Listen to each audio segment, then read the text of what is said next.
오늘 하나님 말씀 보도록 하겠습니다. 요한복음 6장 1절에서 15절 말씀 보겠습니다.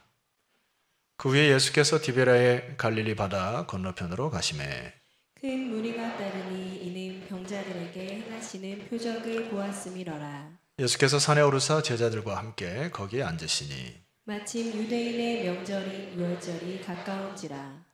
예수께서 눈을 들어 큰 무리가 자기에게로 오는 것을 보시고 빌립에게 이르시되 우리가 어디서 떡을 사서 이 사람들을 먹이겠느냐 하시니 이렇게 말씀하심은 친히 어떻게 하실지를 아시고 빌립을 시험하고자 하심이라. 빌립이 대답하되 각 사람으로 조금씩 받게 할지라도 200데나리온의 떡이 부족하리이다. 제자 중 하나 곧 시몬 베드로의 형제 안드레가 예수께 여짜오되 여기 한 아이가 있어 보리떡 5개와 물고기 2마리를 가지고 있나이다. 그러나 그것이 많은 사람에게 얼마나 되겠사옵나이까. 예수께서 이르시되 이 사람들로 앉게 하라 하시니 그곳에 잔디가 많은지라. 사람들이 앉으니 수가 5,000명쯤 되더라. 예수께서 떡을 가져 축사하신 후에 앉아있는 자들에게 나눠주시고 물고기도 그렇게 그들의 원대로 주시니라. 그들이 배부른 후에 예수께서 제자들에게 이르시되 남은 조각을 거두고 버리는 것이 없게 하라 하심으로 이에 거두니 보리떡 5개로 먹고 남은 조각이 12바구니에 찼더라. 그 사람들이 예수께서 행하신 이 표적을 보고 말하되 이는 참으로 세상에 오실 그 선지자라 하더라. 다 같이요. 그러므로 예수께서 그들이 와서 자기를 억지로 붙들어 임금으로 서으려는 줄 아시고 다시 혼자 산으로 떠나가시니라. 아멘. 우리가 성경을 읽을 때 두 가지를 꼭 유념하셔야 되는 것은 첫 번째는 이제 하나님은 누구신가라고 하는 부분을 묵상을 해야 되고요. 두 번째는 그러면은 우리는 어떻게 삶을 살아가야 할 것인가에 대한 것들을 놓치시면 안 됩니다. 대다수 우리가 설교 말씀을 듣거나 또 성경 공부를 할 때에도 지식적으로 머물게 되면은 그것이 여러분들의 영적 영양분이 되기가 어려워요. 그러므로 이 성경은 일반 책과 좀 다른 책이기 때문에 영적으로 하나님이 뭐라 말씀하시고 하나님은 도대체 누구신가라는 그 묵상이 여러분의 영을 풍성하게 할 줄 믿습니다.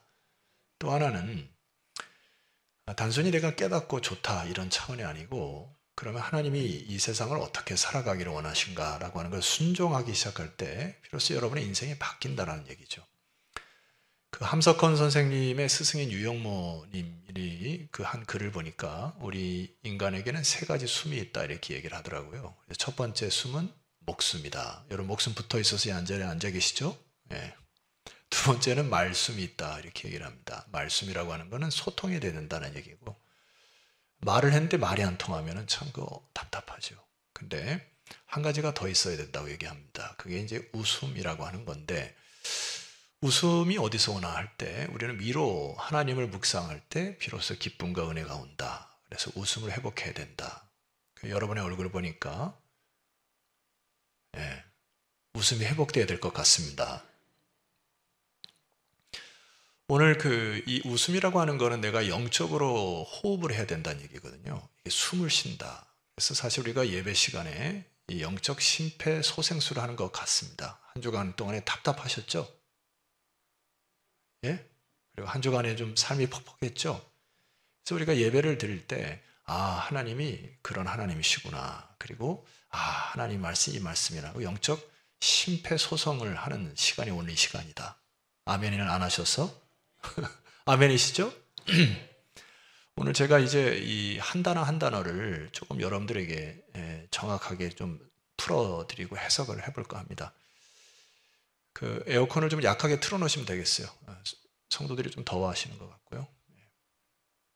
자, 우리 1절과 2절을 우리 함께 보시게 되면은 자, 1절과 2절입니다. 시작. 그 후에 예수께서 디베라의 갈릴리 바다 건너편으로 가시매 큰 무리가 따르니 이는 병자들의 행하시는 표적을 보았음이니라. 첫 번째 우리가 좀 묵상하게 될 단어 하나가 큰 무리라고 하는 부분인데 왜냐하면 우리가 이제 생각했던 그 무리의 개념을 좀 더 확장을 하셔야 된다고 하는 차원이에요. 예, 저에게 있어서 어렸을 때 그 무리라고 하는 부분은 제가 이제 시골에 살았기 때문에 그 시골에서 가끔 그 장터에서 이렇게 종래방래 북소리를 치면서 약이 왔어요 막 이러면서 이제 그 약을 파는 약장수들이 왔는데 혹시 여러분 기억나신가요? 그래서 그 약을 팔 때 항상 그 불쇼하고 차력쇼를 막 해가지고 사람들의 관심을 끕니다. 그러면 거기에 이제 막 촌충, 편충 막 이런 걸 이렇게 병에다 담아다가 이 약 한번 먹어봐. 그러면은 뭐 이 해충이 다 없어지는 그런 거 보신 적 있으시죠? 예. 그래서 이제 저는 어렸을 때 이제 그 오병이어의 사건을 보면서 그 정도 이제 무리가 모였겠거니 생각을 했는데 오늘 이제 본문에 보면은 5천 명, 그러니까 작년만 5천 명이라고 이제 얘기를 하면은 추산으로 하면은 한 2만 명 정도 돼요. 아이들과 이제 부녀자들과 다 합하면은. 그러니까 이 수가 얼마나 크냐면은 우리가 지금 저기 상안동 월드컵 거기가 한 6만 정도 들어가는 걸로 알고 있습니다. 5만 5천에서 6만. 그러니까 상안동 월드컵이 한 반 정도 되는 인원이 꽉 예수님 주변에 모여 있었다는 얘기입니다. 이게 무리가 이게 우리가 상상한 것 이상으로 엄청나다라고 하는 거 여러 개 말씀을 좀 드리고 싶어요. 두 번째 강조하고자 하는 거는 3절 이하에 보면은 3절 4절도 한번 읽어볼게요. 자, 함께 읽습니다. 시작. 예수께서 산에 오르사 제자들과 함께 거기 앉으시니 마침 유대인의 명절인 유월절이 가까운지라. 예, 두 번째 좀 강조해야 될 단어가 유월절이라고 하는 단어입니다. 이 유월절이라고 하는 거 여러분 이스라엘의 절기인데 아시다시피 문인방과 설주에 피를 발라서 넘어갔던 피의 역사를 피로 인하여 우리의 죽음을 모면했던 거 기억하시죠? 근데 이게 이제 유대인의 큰 명절인데 우리가 갖고 있는 이 설날과도 비교가 안 될 정도로 뭐 예를 들어 이제 아랍권에서는 라마단 기간 동안에 거의 뭐 한 달, 어떤 때는 2달 정도 금식 기간을 선포하는데 전 아랍인들이 그냥 뭐 전심을 다해서 금식을 하고 막 알라에게 기도를 합니다. 우리가 때로 좀 본받을 필요가 있어요. 그런 걸. 근데 여기 절기라는 거는 우리가 민족 고유의 명절 추석이나 설날에 막 민족 대이동을 하죠. 근데 유대인들은 성전을 향해 모여들기 시작합니다. 그래서 이 절기를 지키는 게 굉장한 거거든요. 그래서 곳곳에 보면 유월절 명절을 강조하죠. 그래서 사도 요한도 예수님께서 유월절마다 행하셨던 일들을 꼭 기록하고 있습니다. 그만큼 대명절로 많은 사람들이 모여서 그들이 하나님 앞에 뭔가를 하는데 예수님이 그때마다 유월절 때마다 뭔가 행하셨다는 얘기예요. 혹시 여러분 예수님이 첫 번째 유월절에 뭘 하신 줄 아십니까? 성전을 청결케 하셨습니다. 첫 번째 유월절 때. 그러니까 예수님이 공생애를 하실 때 첫 번째 유월절 때 성전에 들어가셔서 하나님의 성전에 돈을 가지고 가고 제사를 거기서 막 돈을 바꾸고 막 거기서 부정한 걸 행하고 해서 예수님께서 노끈을 만들어 가지고 책상들을 엎으시고 이곳에서 떠나라 하고 성전을 청결한 사건이 첫 번째 유월절 때 하신 얘기. 왜 그렇게 하셨을까요?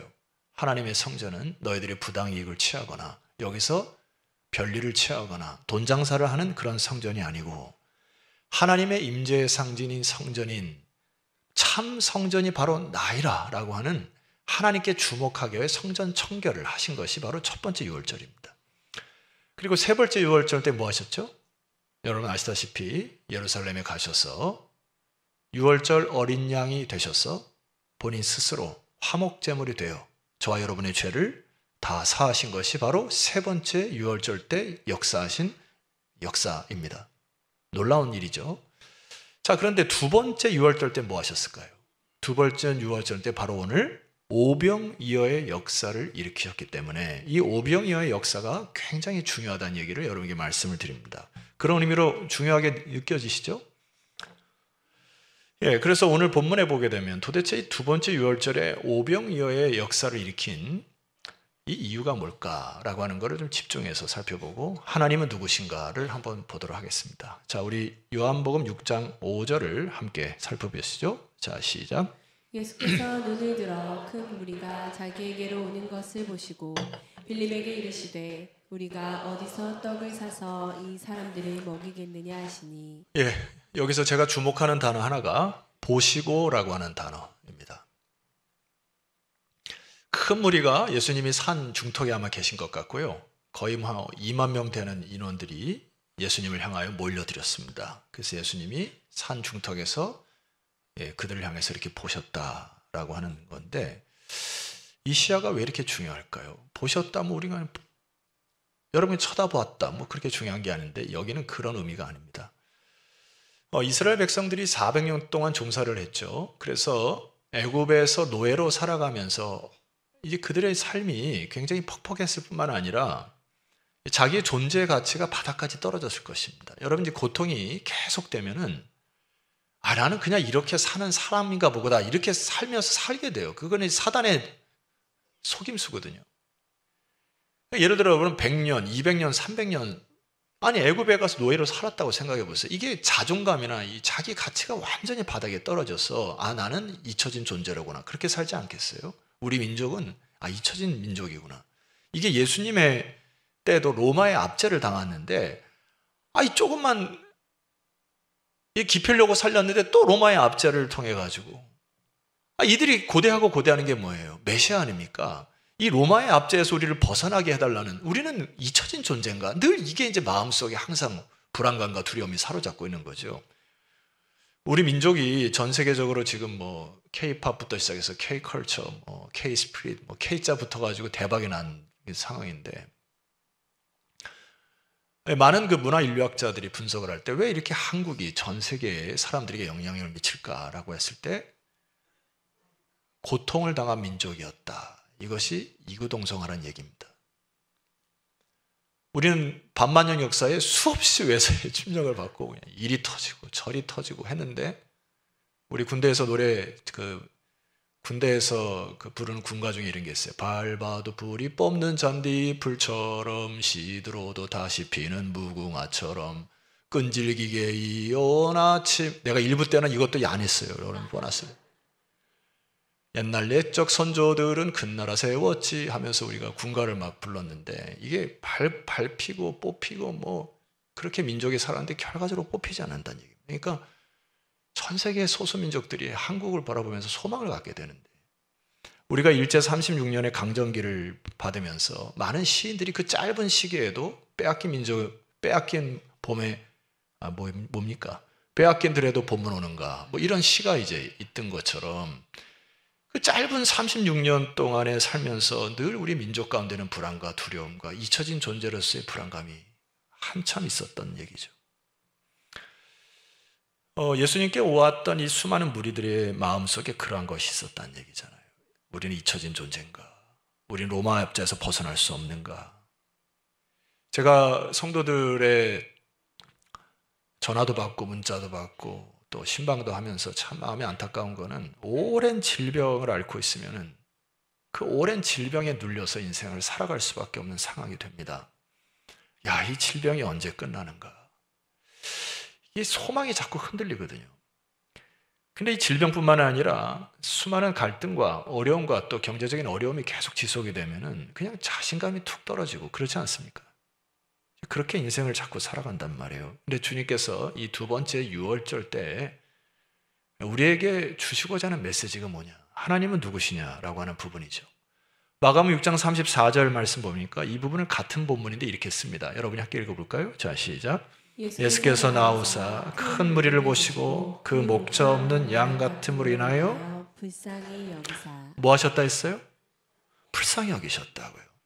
그러니까 주님이 그 무리를 볼 때 그냥 단순히 바라본 게 아니고, 목자 없는 양같이 저들이 떡만 부족한 게 아니고, 목자 없는 양같이 유리하는 저들의 인생이 불쌍히 여기심을 보셨다라고 하는 거죠. 그러니까 그분이 이제 무리를 먹이실 때 오늘 저와 여러분에게도 마찬가지로 주님이 그냥 단순히 여러분의 인생을 보시는 게 아니라 어떻게 여기신다고요? 불쌍히 여기신다고요.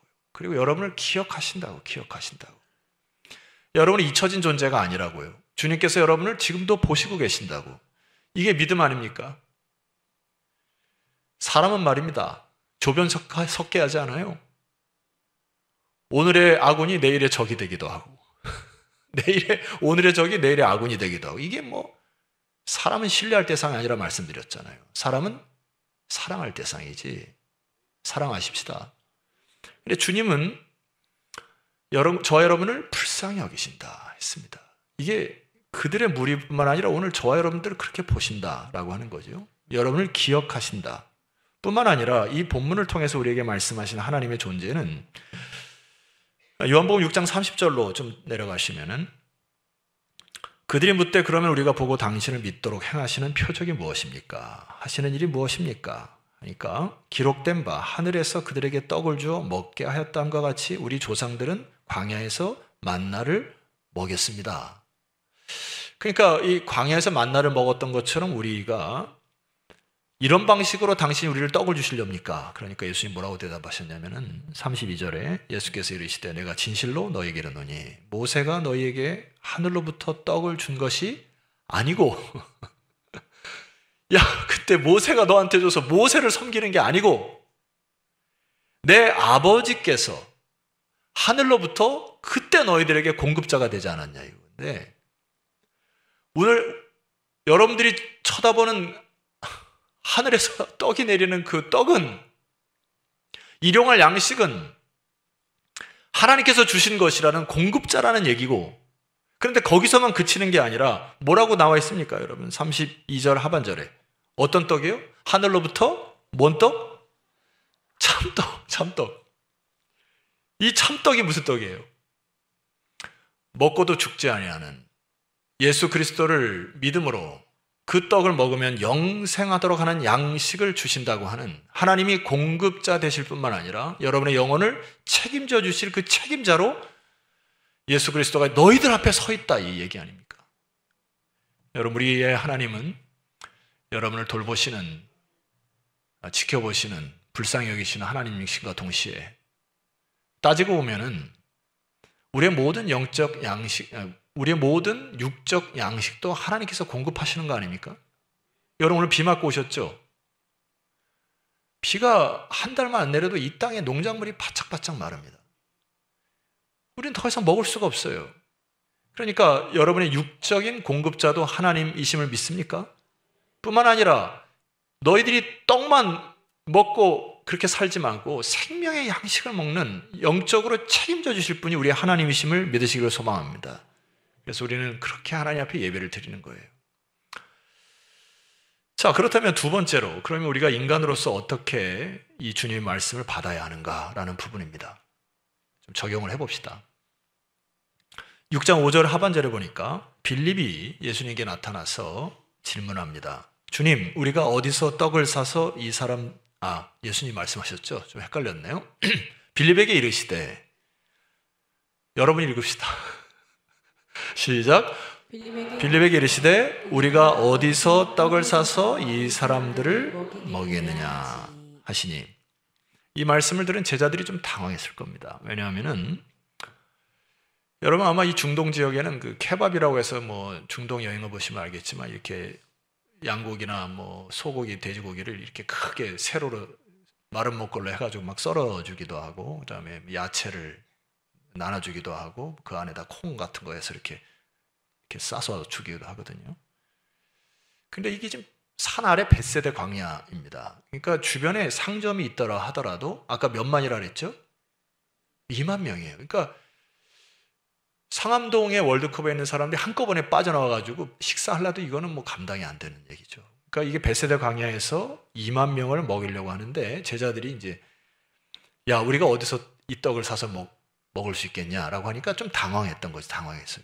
그래서 예수님이 사실 그들에게 시험하려고 했다고 했는데 6절 말씀 보니까 이런 말씀이 있습니다. 이렇게 말씀하시면 친히 어떻게 하실지를 아셨다 했습니다. 그러니까 빌립에게 그런 질문을 한 거는 시험하고자 했다라는 얘기입니다. 이거를 이제 어원적으로 좀 풀어보면은 화면을 통해 보시면 이렇습니다. 이렇게 말씀하신 것은 빌립의 믿음을 뭐하게? 자라게 하기 위해서 예수님이 그런 질문을 하신 거지, 엉터달통하게 너 2만 명 먹여 이런 게 아니란 얘기잖아요.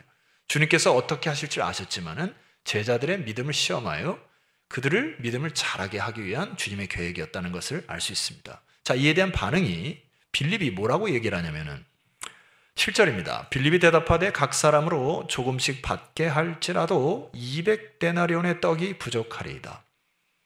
200데나리온, 한 데나리온이 하루 하는 봉급이니까 200데나리온이 1년치 봉급 정도에 해야 2만 명을 먹일 수 있습니다라고 하는 이 빌립의 계산법은 돈이 앞서는 사람입니다. 뭘 하든지 돈이 먼저 앞서요. 해석하면 이것입니다. 이 많은 사람을 먹이려면 엄청난 돈이 필요한데 저에게 그런 돈과 여유가 없습니다 라고 대답합니다. 누가 모릅니까 그거를? 주의 나라를 위해서도 먼저 돈의 계산법이 앞서면 좀 위험합니다. 불안감이 있을 수 있고 믿음이 없을 수 있지만 늘 돈이라고 하는 것에 노예가 되어서는 곤란하다는 얘기예요.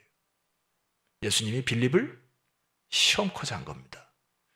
돈이라고 하는 것이 앞서는 인생이 된다면 주님께서 이 말씀을 묵상하셔야 돼요. 두 번째, 안드레라고 하는 사람이 있습니다. 빌립과 안드레에게 왜 물으셨을까? 이 빌립과 안드레가 바로 베세다 출신이기 때문에 이 베세다 광야의 지역과 상점과 케밥집과 야채집을 다 아는 거예요. 그러니까 예수님이 안드레를 콕 집어서 얘기하는 겁니다. 제자 중 하나 8절 곧 시몬 베드로의 형제 안드레가 예수께 여쭤왔습니다. 9절 말씀 여러분 읽어보시죠. 자, 시작. 여기 한 아이가 있어 보리떡 5개와 물고기 2마리를 가지고 있나이다. 그러나 그것이 이 많은 사람에게 얼마나 되겠사옵니까? 예, 당연히 질문할 수 있겠죠. 아마 여러분도 상식적으로 이렇게 얘기할 수 있어요. 제가 이걸 좀 풀어봤습니다. 주님, 우리가 확인할 수 있는 음식은 보리떡 5개와 물고기 2마리뿐인데 이걸 어떻게 저 많은 사람을 먹입니까? 누가 몰라요. 예수님이 그래 누가 모르냐 이거예요. 다 안다. 사실 여기에서 우리가 이제 믿음을 좀 정해볼 필요가 있는데 저는 여러분에게 이런 얘기하고 싶지 않아요. 여러분, 믿음은 이 상황에서 능치 못함이 없으니까 주님 당신이 막 해결해 주십시오 라고 서지 못해요. 이 사람들이. 근데 뒤집어 보면 우리의 모습과 굉장히 비슷합니다. 상황이 펼쳐지거나 어떤 일이 있으면 머릿속에 먼저 수학적 계산과 산수적 계산과 돈의 계산이 여러분 팍팍팍 돌아가지 않아요? 안 그래요? 그리고 왠지 불안과 두려움의 엄습을 합니다. 아, 이렇게 하면 내 앞으로 10년에 20년, 30년 후에 인생이 어떻게 되고 뭐 이렇게 되면 뭐 집 한 채도 못하고 막 이런 계산법들이 막 여러분들을 계속 갈등을 일으킬 거예요. 주님이 이 말씀하신 이유가 뭐라고요? 제자들과 여러분의 믿음을 자라게 하기 위한 질문이에요. 여러분 보고 해결하라고 하는 게 아닙니다. 자, 우리가 다음 말씀을 꼭 주목하실 필요성이 있습니다. 10절 이하를 제가 읽어볼게요. 주목하십시다. 예수께서 이르시되 이 사람들로 앉게 하라 하시니 그곳에 잔디가 많은지라 사람들이 앉으니 수가 5,000명쯤 되더라. 이 남자만 센 겁니다. 자, 11절을 여러분 읽습니다. 시작. 께서 떡을 가져 축사하신 후에 앉아있는 자들에게 나눠주시고 물고기도 그렇게 그들의 원대로 주시니라. 제가 주목하는 문장 하나가 있습니다. 뭘까요? 여기 10절과 11절. 마치시는 분들은 오늘 카페콕을 이용할 수 있고 본인의 돈을 사용하셔야 될 줄 압니다. 원대로 주시니라는 부분이에요. 예수님이 제자들에게 니네들이 가서 누가복음에 보면 가서 너희들이 먹을 걸 주라 이렇게 얘기하시는데 그것은 예수님이 기대도 안 하셨습니다. 믿음이라고 하는 거는 뭐냐면은 기적을 일으키는 것은 내가 아니란 얘기예요. 내가 믿음이 있어서 주님을 이용하는 것이 믿음이 아니란 얘기입니다. 믿음은 뭐냐면은 믿음의 대상인 예수 그리스도를 믿는 거예요. 그 예수님 자체에 능력이 있다는 것을 보는 겁니다. 나는 할 수 없을 때 예수님이 할 수 있다는 하나님의 주권을 인정하는 거예요. 그럴 때 우리는 불안과 두려움이 사라지는 겁니다. 주님께서 뭐를 원하시는 거예요? 니네들이 할 수 없지 않냐라는 겁니다. 우리는 여러분, 저를 비롯하여 여러분 앉아있는 사람들이 수많은 어려움이 있을 때 막 자꾸 잔머리가 있잖아요. 그리고 여러분의 좁은 머리로 많은 걸 생각하잖아요. 이건 어떻고 저건 어떻고 막 그렇게 생각해요. 하나님 나라는 여러분의 잔머리로 이루어지는 것이 아니라는 말씀이에요. 주님이 원하시면 이 일을 행하신다고 하는 주체가 누구라는 겁니까? 예수 그리스도라는 거예요. 우리는요? 우리는 뭐 하면 됩니까? 딜리버리 하면 돼요. 유통하면 됩니다. 주님의 그 권능을 체험하고 유통하는 자가 될 때 비로소 믿음이 작동하는 거예요. 거기에서 순종할 때 작동한다는 얘기입니다. 한 가지 생각해 봅시다. 제가 처음 이 본문을 보고서요. 어렸을 때도 이게 어떻게 이 일이 일어났을까라는 이제 생각을 했는데 저는 이제 수학적 머리가 별로 없어서 계산하는 거 별로 안 좋아해요. 근데 제가 주중에 한 목회자님이 이거를 이제 산수로 계산해가지고 이런 걸 계산한 겁니다. 12제자에게 오병이어를 받아와서 12제자 축사하니까 12제자들이 그 오병이어를 가지고 이제 광주리에 담아다가 무리들에게 나눠주기 시작하는 겁니다. 그러니까 암열, 2열, 3열, 막 4열 해가지고 2만 명을 이렇게 수를 딱 계산해가지고 저 끝까지 딜리버리 하는 시간 최소 5시간에서 많이 편해 7시간. 저 뒤에 있는 사람 배 터져 배고파서 죽어. 저는 그렇게 했다고 보지 않아요. 12제자가 나눠서 한 명씩 먹였다고 보지 않습니다. 왜냐하면 말씀에 근거해 볼게요. 11절 말씀 보세요. 예수께서 떡을 가져 축사하신 후에 앉아 있는 자들에게 뭐 하시고? 나눠주시고 물고기도 그렇게 하셨다 했습니다. 자, 저를 잠깐 주목했어요. 예수님이 앉아 있는 자들에게 축사하셔서 떡 5개와 물고기를 축사하셔서 받은 사람들이 굉장히 기뻐했습니다. 움켜쥐고 와 하는 사람들은 그 믿음의 역사를 경험하지 못하고 자 이제 나눠주라 하니까 뒤에다가 전달될 때 이 손에서 생겼는지 받는 사람에서 생겼는지 모르겠어요. 전해주는 사람에게 있어서 전해줄 때 생겼는지 받을 때 생겼는지는 모르겠어요. 그렇지만은 딜리버리 유통하기 시작할 때 바로 뒷사람이 기뻐서 또 나눠주고 할 때 저 뒷열까지 제 계산법으로는 30분이면 끝났더라. 마치 방사형으로 돼가지고 예수님 주변으로 쫙 원으로 퍼져서 저 2만 명 먹이는데 그냥 전해져서 한 30분 안에 저 뒤에 있는 사람까지 큰 은혜를 경험하는. 여러분, 믿음이라는 게 뭐예요? 믿음의 주권이 능력이 아버지께 있음을 믿고 우리들은 뭐 하면 된다고요? 유통하는 자가 되면 됩니다. 하시든지 말든지 유통하는 순간 주님께서 역사하실 줄 믿습니다. 그것을 믿음이 작동한다 하는 거예요. 주님께서 한 말씀을 더 하세요. 우리에게 교훈을 더 하십니다. 6장 12절 함께 읽어볼까요? 시작. 그들이 배부른 후에 예수께서 제자들에게 이르시되 남은 조각을 거두고 버리는 것이 없게 하라 하셨습니다. 주님이 유독 이 부분을 요한만 기록하고 있습니다. 남은 것을 버리지 말게 해라. 이게 뭡니까? 하나님의 은혜는 여러분들 값없이 주어졌죠. 여러분이 주님께서 주신 구원을 값없이 받으셨죠. 그런데 여러분의 인생을 값싸게 여기지 말라는 겁니다. 소홀히 여기지 말아라. 남은 것을 막 버려서 하나님의 은혜를 낭비하지 말라는 얘기입니다. 너희들의 은혜를 가지고 또 다른 이웃을 섬기는 그런 은혜의 딜리버리, 유통업자가 됐으면 좋겠다. 주님께서 그렇게 말씀하신 것 같아요. 이 표적의 결론을 좀 내리고자 합니다. 많은 사람들이 14절 보니까 주님을 따랐어요. 읽습니다. 그 사람들이 예수께서 행하신 이 표적을 보고 말하되 이는 참으로 세상에 오실 그 선지자라 하고 그를 왕으로 추대하려고, 선지자로 추대하려고 막 따라다녔습니다. 그런데 문제는 15절입니다. 여러분 읽습니다. 시작. 그러므로 예수께서 그들이 와서 자기를 억지로 붙들어 임금으로 삼으려는 줄 아시고 다시 혼자 산으로 떠나가셨습니다. 육적으로는 절묘한 타이밍이에요. 2만 명이 자기를 서포트하면은 곧 그냥 로마나 이런 데 가면 여러분 그때 당시 2만 명은 뭐 오늘날에 20명, 20만, 30만 뭐 그 정도의 파워잖아요. 그러니까 이제 비로소 이 오병이어를 경험한 이들을 등에 업고 예수님께서 로마의 그 압제를 전복할 수 있는 철호의 타이밍인데 예수님이 그렇게 하지 않습니다. 그리고 어떻게 하셨다고요? 혼자 산으로 가셔서 뭐 하셨을까요? 아버지의 뜻을 묻는 기도의 시간을 가졌습니다. 성도 여러분, 삶에 많은 갈등이 일어나거나 여러분 혼자 스스로 해결하지 못하는 마음의 힘듦들이 있을 수 있습니다. 그때는 막 사람들을 만나거나 막 일을 막 한다거나 그렇게 하지 마세요. 주님께서 혼자 산으로 가셔서 하나님 앞에 단독으로 기도하셨던 이 기도의 자리를 회복하시기를 소망합니다.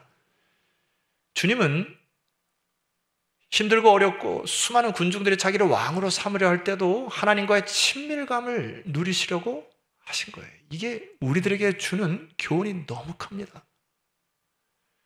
우리 반석교회 안에도 이제 앞으로의 많은 일들이 있을 텐데 폭풍이 일어나거든 뭐 하시라고요? 주 앞에 나와서 꿇어 기도하실 때 하나님께서 주시는 그 생각과 하나님의 뜻을 발견하고 아멘하고 순종할 때 주님의 영광이 일어날 줄 믿습니다. 자, 주님을 따르는 수많은 사람들이 왜 이 예수를 왕으로 삼으려고 했는지 오늘 24절 말씀 이하에 보면 이렇게 기록되어 있습니다. 24절 이하에 저와 함께 읽어볼까요? 시작.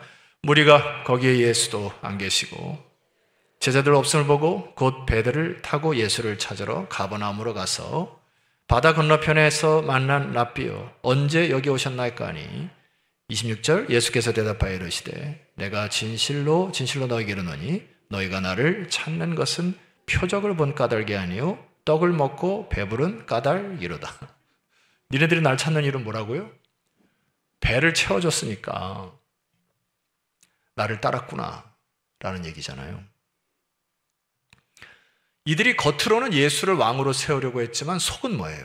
예수를 이용해서 내가 나의 인생의 주인이요 왕처럼 살아가려고 한 겁니다. 예수의 권능과 예수의 힘을 의존해서 내가 원하는 것을 이루려고 겉으로는 예수를 선지자로 왕으로 세우려고 했지만 실질적인 자아의 왕이에요.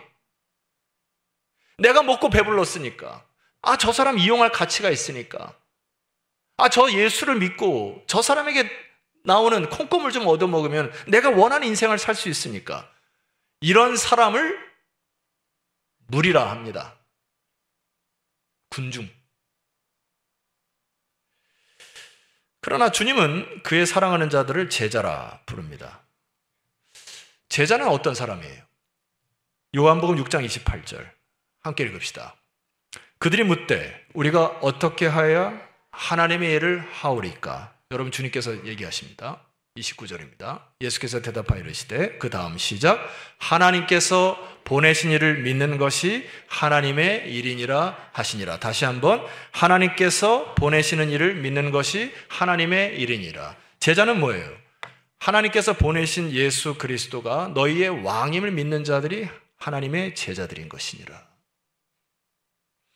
메시지 성경에 이렇게 나와 있습니다. 하나님께서 보내신 이에게 너의 삶을 걸어라. 그렇게 너희 자신을 걸 때에 하나님의 일에 참여할 수 있다. 제자들은 내가 왕이 아니고 예수 그리스도가 왕이심으로 나의 모든 삶, 모든 뜻, 모든 주권을 다 걸은 거예요. 제자들은. 그리고 주님을 따른 겁니다. 그리고 영광스러운 주의 품에 안긴 거예요. 비록 불안함이 있고 두려움이 있고 염려가 있고 삶 속에 살아갈 때 계산적일 수도 있습니다. 빌립과 안드레처럼 우리가 어떻게 완벽하게 반응할 수 있겠습니까?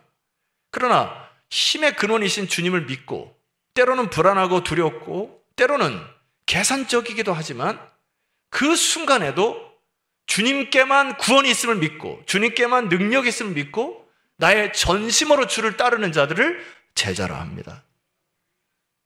여러분 제자로의 삶을 사시다가 영광스러운 주의 품에 안기는 반석교회 성도들이 되었으면 좋겠고 하나님 앞에서 담임인 제가 여러분을 출석 체크했으면 좋겠습니다.